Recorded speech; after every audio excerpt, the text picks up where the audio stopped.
ancien député de la Chambre des communes, directeur artistique et ingénieur de son. Avec Pierre Nantel, entendez l'actualité. Sans fausse note.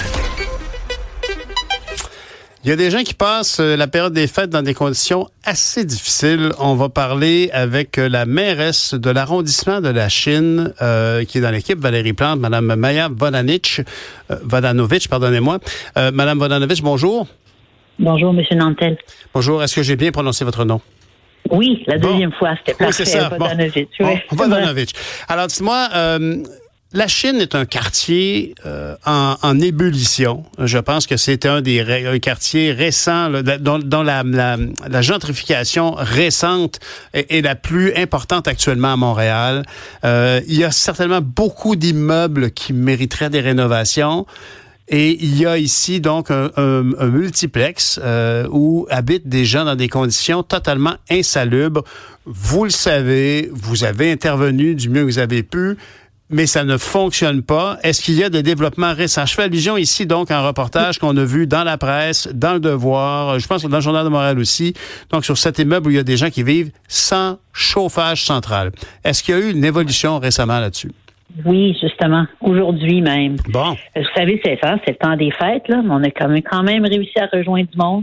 Alors, on a rejoint le directeur de notre contentieux, de notre le bureau, le bureau légal là, de la Ville de Montréal. Parce que nous, on peut pas, quand le propriétaire fait pas ce qu'il faut qu'il fasse, là, je veux dire, arranger le chauffage, là, c'est à la base. Ouais. Ben, s'il fait pas, puis même si on envoie un huissier, il ne le fait pas, parce qu'on a des inspecteurs qui sont allés là, plusieurs fois au bâtiment.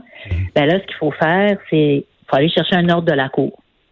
Un ordre de la Cour qui va nous donner la permission de nous, la Ville, ou qu'on donne un contrat à quelqu'un pour aller faire des interventions dans le bâtiment. On l'a déjà fait auparavant. Bon, par exemple, Mme Vodanovic, ici, là, les gens se plaignent qu'il n'y avait pas de chauffage. Donc, vous pouvez pas, et je leur ai souhaité que la Ville, en tant que propriétaire foncier, pas propriétaire, évidemment, le monsieur ou la madame en question est propriétaire, mais vous êtes quand même ceux à qui on paye des taxes en tant que propriétaire. Vous ne pouviez pas, par exemple, prendre sur vous de rétablir le courant parce que la propriétaire de l'immeuble était en défaut auprès d'Hydro-Québec. C'est ça. Il faut qu'on ait un ordre de la Cour. Il faut que la Cour nous autorise de rentrer et de faire les travaux. Et c'est ce qu'on a l'intention de faire. Et puis après, on envoie la facture à la propriétaire. On le fait déjà. On ramasse les poubelles. On loue un container à poubelle parce que le leur était tombé en morceaux. On le fait, puis on paye. À chaque mois, on paye. Depuis 1 an maintenant. Puis elle ne répond pas. Alors, on va continuer. Là, maintenant, ils n'ont pas de chauffage. Là, c'est pas mal plus grave. Là. Bien sûr. Et si on n'a pas, aujourd'hui, on parlait avec notre contentieux, là, puis si ça prend trop de temps avec la Cour, avec en tout cas, c'est pas toujours facile avec la justice. C'est long, faut avoir en tout cas, c'est une longue procédure, là, même si dans des cas urgents. Ben là, ce qu'on pense faire, c'est on est déjà en pourparlers avec les pompiers. Parce que les pompiers, des fois, peuvent y aller de manière plus accélérée. Parce que peut-être, on pense que c'est pas que la facture n'est pas payée, peut-être que c'est juste que le système, c'est un système au gaz, là. Peut-être qu'il y a juste quelque chose qui marche pas avec, là. Mais c'est barré. Il y a une porte barrée, on peut pas rentrer. Alors, on espère que peut-être les pompiers vont pouvoir rentrer puis faire quelque chose plus rapidement. Ouais. Mais j'avoue que là, on a commencé l'échange, j'étais tout heureux de voir, d'ouvrir la porte en disant, peut-être qu'est-ce qu'il y a des choses qui ont changé. Vous me dites oui, donc j'étais tout heureux, mais en bout de ligne, il n'y a pas grand-chose qui a changé. Il y a donc le système, le huissier n'est pas encore passé. Là. Vous avez eu le bureau du contentieux qui cherche à avoir ses capacités d'intervention. C'est là qu'on est rendu seulement. C'est là le huissier est passé, là. La dame, elle sait qu'il y a un problème, puis que la Ville court après, là, puis que les citoyens, les locataires lui courent après, là. Elle sait là, qu'elle est en défaut. Là. Mais au niveau de l'évolution, il n'y a pas de chauffage aujourd'hui, là. Il n'y a pas de chauffage aujourd'hui, mais on espère, avec l'intervention des pompiers, qu'on va réussir à repartir le chauffage. OK. Alors, Là, normalement, c'est pas une zone de confort pour moi, mais moi, je dois vous poser la question. Là.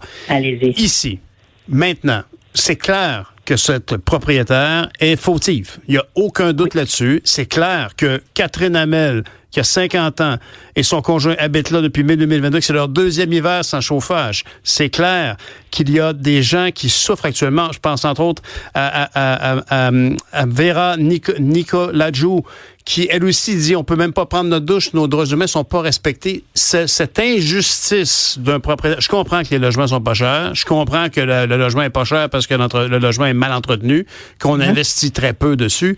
Mais ultimement, en Amérique du Nord, au Québec, en 2024, laisser des gens sans chauffage, c'est inadmissible. Pourquoi est-ce que le processus, et le mot « pourquoi » est mal choisi, il m'apparaît impératif que l'administration de la Ville puisse outrepasser certains détails légaux pour pouvoir remettre le chauffage. C'est inadmissible. Moi, je peux vous dire ce qu'on a fait, nous, dans les dernières années. C'est pas le seul bâtiment négligé. Il y en a eu d'autres. Dans ce complexe-là, il y en a un sur Victoria qu'on a aidé d'ailleurs. La Ville a donné de l'argent à Utile, c'est un organisme non lucratif qui l'a acheté il n'y a pas longtemps. Fonds du logement social, bien sûr. Oui, alors ils ont pris un de ces logements-là, ils l'ont retapé, ils l'ont gardé à bas revenu, et maintenant il y a des gens qui habitent là. Oui. Il y en avait un sur Sherbrooke aussi, proche de Dove Court, où les gens, je veux dire, c'est épouvantable, les toilettes ne fonctionnaient pas. Là. Il n'y avait pas d'eau chaude, les toilettes ne fonctionnaient pas. Ça aussi, là, c'était un groupe communautaire qui l'a repris avec l'aide de la Ville. Ils ont tout refait. On a fait la même chose dans un complexe à Dove Court où on a plusieurs logements sociaux, mais de l'autre côté de la rue, c'est des logements privés, puis il y en a plusieurs qui étaient insalubres. On a réussi à mettre la main sur 3 avec la SOCAM. Je vous félicite. On fait ça, là. On le fait, et c'est épouvantable qu'aujourd'hui, c'est épouvantable qu'on est rendu là. Qu'il y a des gens qui ne s'occupent pas de leur bâtiment, puis qu'on est rendu à devoir aller avec des huissiers, puis de rentrer avec des ordres de la cour. Ça, d'ailleurs, honnêtement, il y a beaucoup de questions qu'on peut se poser sur le niveau d'insalubrité qu'on voit sur certains bâtiments à Montréal, dans tous les quartiers. Absolument. Et je comprends très bien. Et je visualise très bien. Là, si on parle de la Chine, que ceux qui ne savent pas exactement où c'est vraiment là comme entre Verdun et Ville-la-Salle. C'est le canal de la Chine qui arrive à la naissance du quartier. On est juste à côté, le long de l'ancienne voie de chemin de fer, du chemin Victoria. Dans ce quartier-là, donc, je comprends qu'il y a des interventions de la Ville. On vous en félicite. On est heureux de voir heureusement, il y a des groupes sans but lucratif comme Utile qui offrent une alternative d'acquisition équilibrée. Mais ici, quand même, madame, m'apparaît totalement farfelu de ne pas pouvoir, madame Badanovich, immédiatement rentrer et connecter le gaz. Voyons donc. Ben oui, il y a des lois, puis on va essayer, comme je vous le dis, avec les pompiers de le faire. Vous savez, je vais vous dire quelque chose. J'étais vraiment surprise.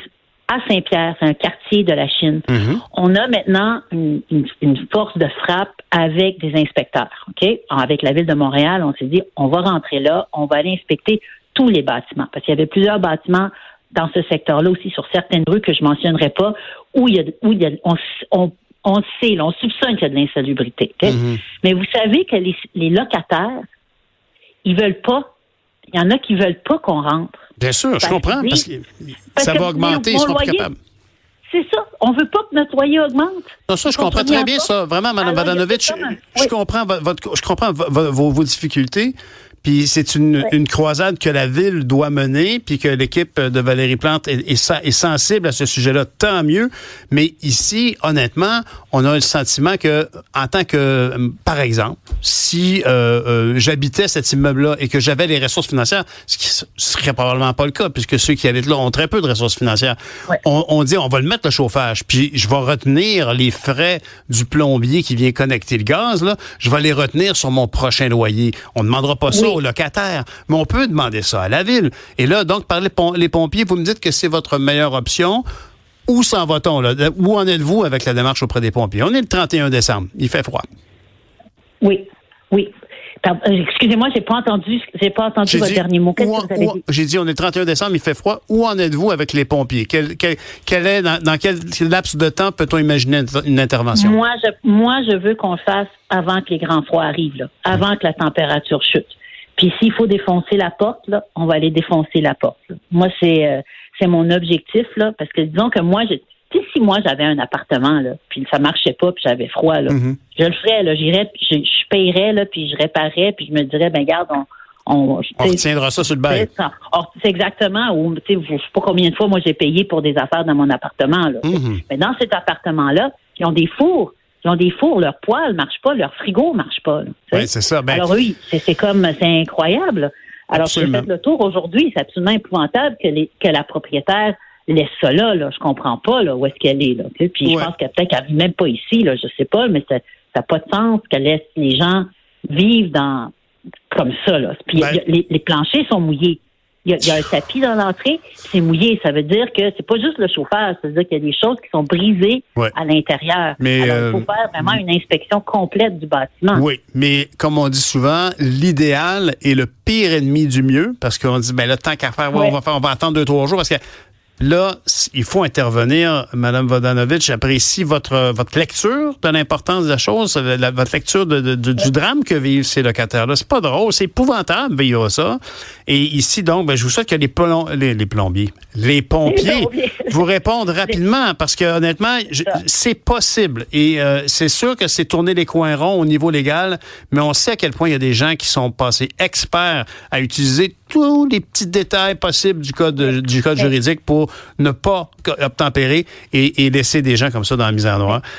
Vous savez, M. Nantel, je veux juste vous dire, c'est vraiment bien le rôle du journaliste, le rôle des citoyens, puis le rôle des gens qui se mettent ensemble. C'est vraiment important parce que probablement que parce que c'est dans les médias, puis parce qu'on s'est tous collectivement rassemblés, qu'on va réussir à le faire plus rapidement. Ben, alors là, c'est vous qui avez le ballon.